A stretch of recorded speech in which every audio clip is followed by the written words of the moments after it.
Star News-ն այսօր հետևել է ամերիկաբնակ հայ աստղերին և շոու բիզնեսի ներկայացուցիչներին սոցիալական հարթակներում, առանձնացնելով նրանցից մի քանիսի Գոհաբանության օրվան նվիրված հրապարակումները։ Սիրով առաջինը ցանկանում ենք ներկայացնել Տիգրան Ասատրյանի որդու՝ Արամ Ասատրյանի գրառումը։ Եթե որևէ մեկը դժվարություն ունի սեղանին ուտելիք դնելու հարցում, խնդրում եմ գրեք ինձ անձնական։ Ես կհոգամ, որ դուք և ձեր ընտանիքը սնունդ ունենաք։ Հարցեր չեն տրվի և ոչ ոք չի իմանա։ Արամը նաև կիսվել էր կնոջ և որդու լուսանկարով, ինչպես նաև հրապարակել լուսանկար եղբոր Արման Ասատրյանի հետ։ Տիգրան Ասատրյանն էլ կիսվել էր իր և թոռնիկների լուսանկարով։ Նկարներից պարզ է դառնում, որ այս տարի ամերիկաբնակ Ասատրյանները Գոհաբանության օրը նշել են միասին։ Առաջարկում ենք դիտել նաև Տիգրան Ասատրյանի հրապարակած հոլովակը։ Շնորհակալություն Գոհաբանության օրվա առիթով։ Ուզում եմ անկեղծորեն շնորհակալություն հայտնել ձեզ, ձեր անսահման ջերմ խոսքերի և այն էներգիայի համար, որը դուք փոխանցում եք ինձ ամեն օր։ Ձեր աջակցությունն ու վստահությունը այն գրավականն է, որը օգնում է շարունակել, ստեղծագործել։ Շնորհակալ եմ, որ արդեն տարիներ շարունակ իմ կողքին եք և տարածում եք մեր երաժշտությունը։ Ձեզ մաղթում եմ խաղաղ և ջերմ հիշողություններով լի օր։ Թող Աստված բոլորին պահապանի։ Այն, ինչ մի վերուս տրված է մեզ Աստծուց, ամեն բացվող առավոտ միմիայն պիտի ասենք շնորհակալություն, Տեր Աստված։ Աստծո փառքն ու սերը թող տիրի միմիայն բոլորի ընտանիքներին ապրեք խաղաղությամբ։ Սիրում եմ ձեզ։ Մհեր Բաղդասարյան և Անի Երանյան զույգը տոնի կապակցությամբ հյուրընկալել են իրենց ընկերներին, որոնց թվում է նաև Արա Ղազարյանը։ Երգչուհի Լիլուն ևս կիսվել է ընտանեկան հոլովակով, իսկ Արմինկան կիսվել է էսթետիկ սննդի լուսանկարով և հրապարակման է կից գրել. Այսօր խախտում ենք բոլոր օրենքները։ Արամ Ասատրյանի մայրը՝ Կարմենը, առիթը բաց չի թողել իր հետևորդներին շնորհակալություն հայտնել լավ մեկնաբանություններ գրելու համար։ Ցանկանում ենք նշել, որ Գոհաբանության օրը նշվում է Միացյալ Նահանգներում և Կանադայում։ Միացյալ Նահանգներում տոնը նշվում է նոյեմբեր ամսվա 4-րդ հինգշաբթի օրը, իսկ Կանադայում՝ հոկտեմբերի 2-րդ երկուշաբթի։ Գոհաբանության օրվանից սկսվում է տոնական ժամանակաշրջանը, որն ընդգրկում է ծննդյան տոները և շարունակվում մինչև Ամանոր։ Տոնն ունի կրոնական և մշակութային պատմական ավանդույթներ, որոնք վաղուց նշվում են արդեն աշխարհիկ ձևով, իսկ տոնի խորհրդանիշ ուտեստը համարվում է տապակած հնդկահավը։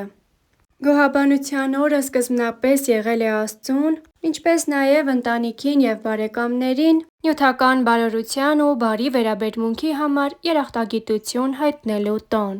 Ավանդական իմաստով, ինչը հատուկ է երկրագործական մշակույթներին սկսած վաղեմի ժամանակներից, նման տոնը աշնան վերջին նշանակվում էր շնորհակալություն հայտնել երկնքին հարուստ բերքի և պտուղների առատության համար։ Ժամանակի ընթացքում Ամերիկայի Միացյալ Նահանգներում և Կանադայում այդ տոնը զգալիորեն կորցրել է իր կրոնական արմատները և դարձել քաղաքացիական, համընդհանուր ընդունելություն գտած համաժողովրդական տոնակատարություն։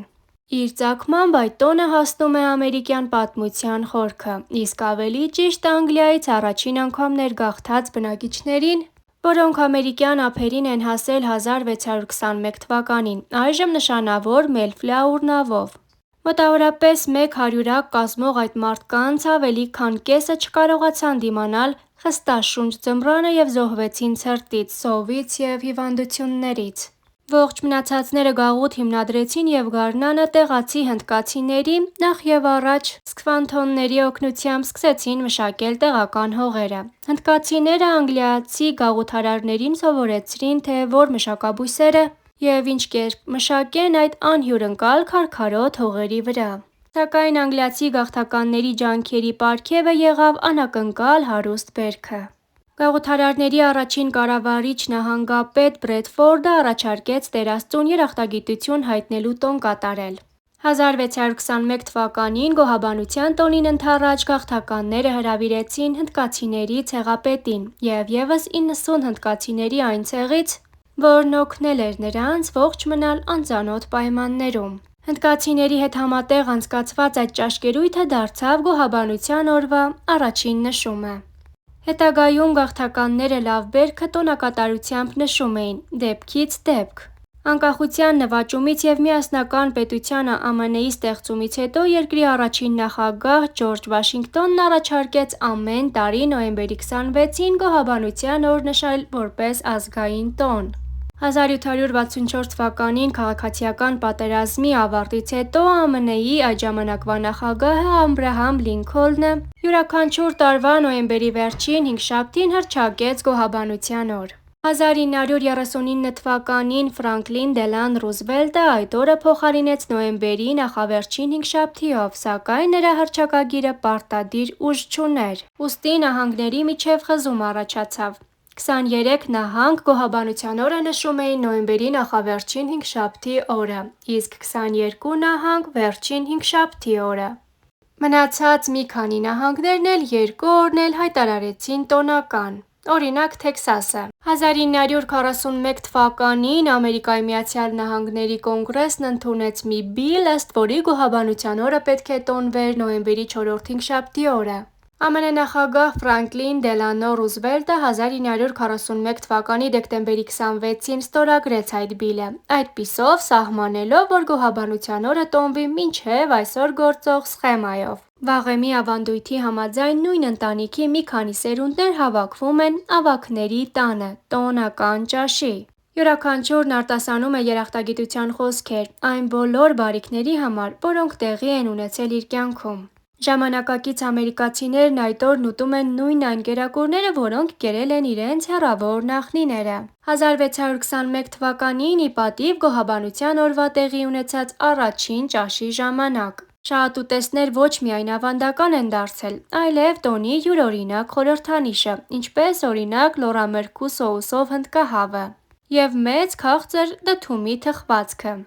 Վառ գույնի մատղաշ դդումները, հնդկացիական եգիպտացորենի, այսինքն մայիսի մատղաշ ծիլերը, խնձորները, նարինջները, շագանակները, ընկույզները, խաղողի ողկույզներն ու տերևները, որոնք կախվում են ամաններից, կարծես առատության եղջյուրից, ոչ միայն գոհաբանության տոնի ճոխ սեղանի ավանդական զարդն են, այլև խորհրդանշում են բնության աշնանային պարգևների առատությունը։ Ոսկե նարնջագույն և կարմրաշագանակագույն քրիզանթեմների փնջերն էլ պտուղներով ծանրաբեռնված ճյուղերով լցված, լրացնում են բնության առատաձեռնության ու ճոխության զգացումը և հարուստ բերքի իսկական տոնի գեղեցիկ պատկերը։ Նյու Յորքում անգամ չափազանց ճոխ ու գունագեղ շքերթ է տեղի ունենում, որը կազմակերպում է ամենամեծ սուպերմարկետը T. Mike's-ը սկսած 1927 թվականից։ Այս շքերթի ամենամեծ զարդը հսկայական չափերի փչվող խաղալիքներն են։